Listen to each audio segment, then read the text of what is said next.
has become our safe haven. On the other hand, it has likely contributed in eroding our humanity and lowering our intellectual capacity. Is this a good or bad thing?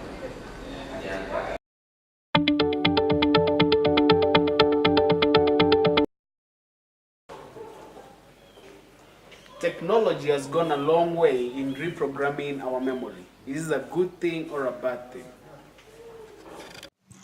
Thanks to technology, life has become easier. However, it has washed down our intellectual level as we depend on the internet to an extent of not thinking for ourselves. I've never been tempted to remove my phone, but it's tempting. But I always go to the exam room when I'm prepared, when I'm ready. Okay, I use the internet like 3/4 of my day, like every time I use the internet. If I was told to stay without TV or phone, okay, we'll choose TV because at least with the phone you can access many applications more than a TV. Yeah.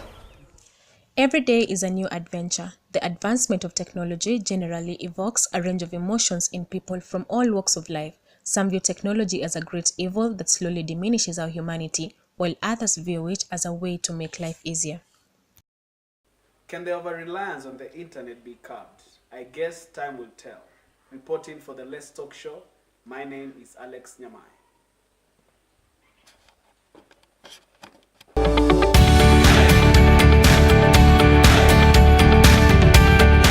Hi Teresa, do you think technology has lowered our thinking capacity? Yes, actually, it has in a very, very big way because people nowadays don't rely on your ability to think. They just rely on Google and streaming and all those search engines to to get whatever answers to the questions they have. So I think it has really affected our thinking capacity.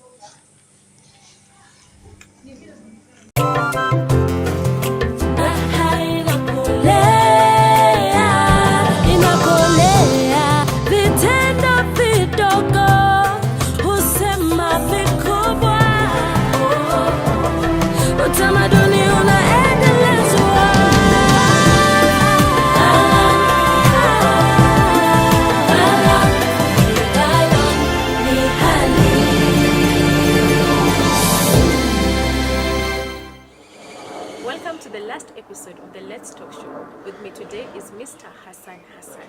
Welcome to the show, Mr. Hassan. It's good to have me. Yeah. So, first of all, just tell us, who is Hassan? Hassan is a student at Daystar University, majoring in electronic media.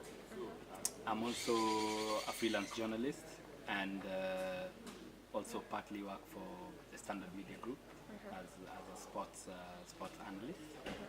So yeah, that's Hassan. So, we're going to talk about technology and the effect of technology on students.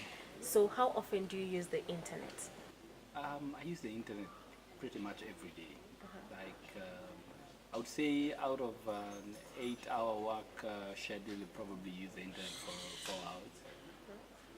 And being a student, are there instances that you've been tempted to cheat using your phone? Because we find that students sometimes use Google during exams.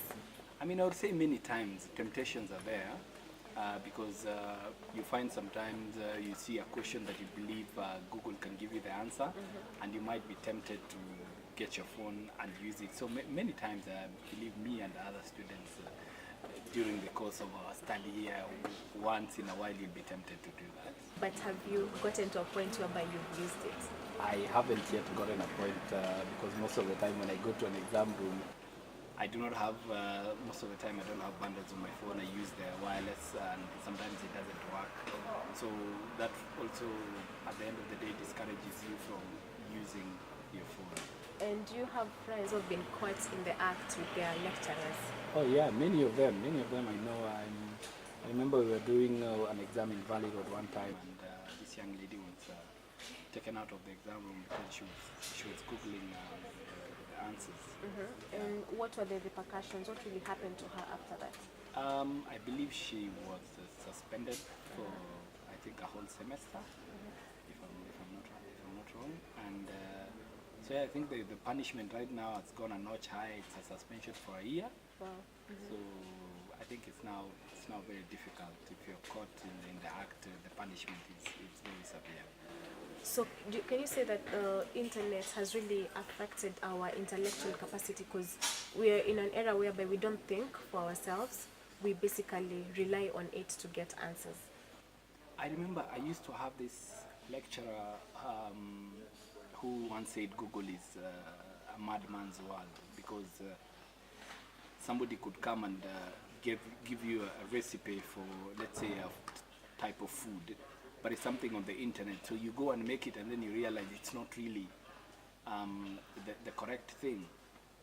So the internet also has the good side and the bad side.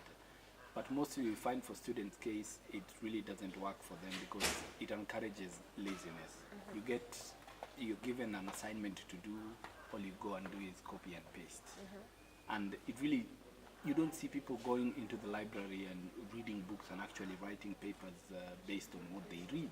It's all about, can I Google it, can I copy paste it, and can I submit it? So I think it has encouraged intellectual laziness in institutions of higher learning. Yeah. So in general, do you think the positive impact has, it has more positive impact or more negative impact? I think if you are to look at the context, if you're looking at the context of the education system, we would say it has not had the positive impact. But on a general view, the internet has had a very good impact in the world. But in the context of a university like Daystar and other universities, I think not really, because we see now people are just, instead of the internet making people smart, I think it has made people dumb, because all we have now is, let me say, the copy and paste generation. Okay. Thank you very much for your time. Thank you for having me. This has been the Let's Talk Show. Thank you for your time.